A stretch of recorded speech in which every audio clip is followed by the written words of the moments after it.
Most people will have heard of the concepts of left and right wing, but few will know what they mean. That's because they don't really mean very much at all, as I intend to now demonstrate. Strictly speaking, left wing and right wing come from France, where originally the left wing opposed the monarchy while the right supported it. Since then, the words have taken on a multitude of different and sometimes conflicting meanings. When I was first taught left from right, it was in the context of Stalin and Hitler, left-wing communism and right-wing fascism. While saying that communism is left-wing is generally agreed upon, that fascism as a right-wing ideology is much more controversial.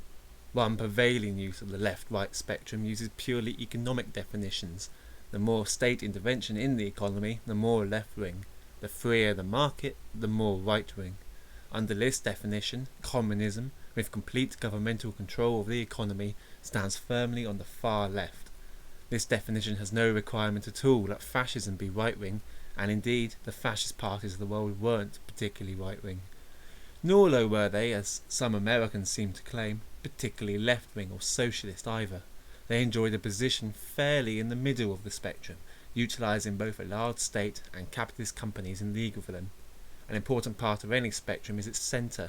In this case, a centre lays smack in the middle of complete government control of the economy on the left and zero government control on the right. This centre can, for now, be considered the absolute political centre.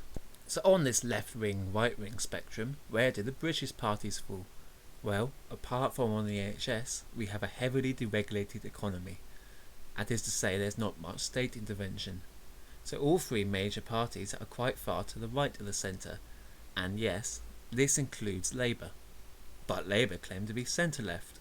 If I've just told you they are to the right of the centre, does that mean one of us is lying? No, because they are using a different definition of the left-right spectrum. Instead of setting the far left as communism and the far right as a completely free economy, they are defining it just in terms of the major political parties of the day.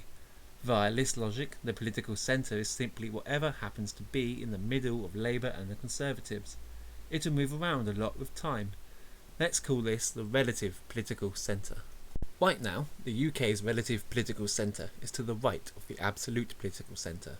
This means we are a fairly right-wing country, at least in terms of economic issues, because governments do more than just manage the economy, so there's other political spectrums for the other things governments are in charge of.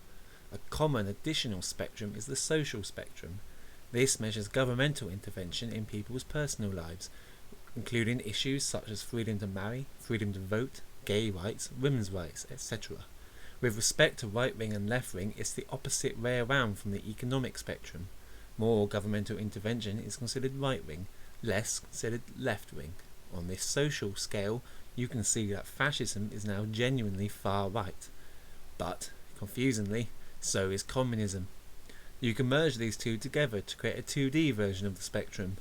This one's a bit better than simple right and left because you can see more distinct groups. For instance, only under this definition is the difference between conservative and the libertarian visible. You can see at once both the differences and the similarities between communism and fascism. It's still not perfect because there are even more spectrums. One that's quite popular in the States is a foreign policy spectrum. Essentially, the more aggressive your agenda abroad, the more right-wing they deem you. There are also spectrums for more abstract concepts like religiosity. Finally, the left-right spectrum gets applied completely arbitrarily to single issues. In the UK, Euroscepticism is considered right-wing. Being against fox hunting is left-wing. It takes some rather creative reasoning to see what these have in common with the original French for or against monarchy. So you have all these different meanings for the terms left-wing and right-wing floating around. Infuriatingly, everyone will be more comfortable with a different version and choose to use that. Worse still, even people who know them all, and there are probably many more that I'm not aware of, will use them interchangeably, switching from one definition to another without warning. Don't expect a politician to make it any easier either. They are quite happy to deliberately misuse the spectrums to confuse voters. Labour can take delight in muddling right-wing as in economic and right-wing as in fascist to insinuate that the Tories are all a bunch of moderate Nazis. You may say this is a dirty trick, And in fact I agree, but it's no more lousy than when Thatcher deliberately mixed up the relative and absolute centres to accuse Labour of being a bunch of communists. Indeed, politicians even invent whole new spectrums. On any one of these spectrums, the politicians will have a viewpoint, but they also have a rhetoric spectrum. This is a consideration of the words and phrases they use to describe their policies. Strong phrasing can imply a politician is heavily left or right-wing, while more gentle wordsmithing may insinuate they are more moderate or centrist. Their rhetoric doesn't have to reflect their actual policies. Normally, a politician will change his rhetoric depending on who he's talking to. When among friends, a politician will often stick to pure ideology. This is called red meat. When facing a larger audience, or press scrutiny, a politician will cover up their actual policies with weird language to try and appeal to as many people as possible. A politician's position on the political spectrum is therefore not very discreet. This is one of the reasons they are associated with dishonesty. Of course, some do speak their mind fairly honestly.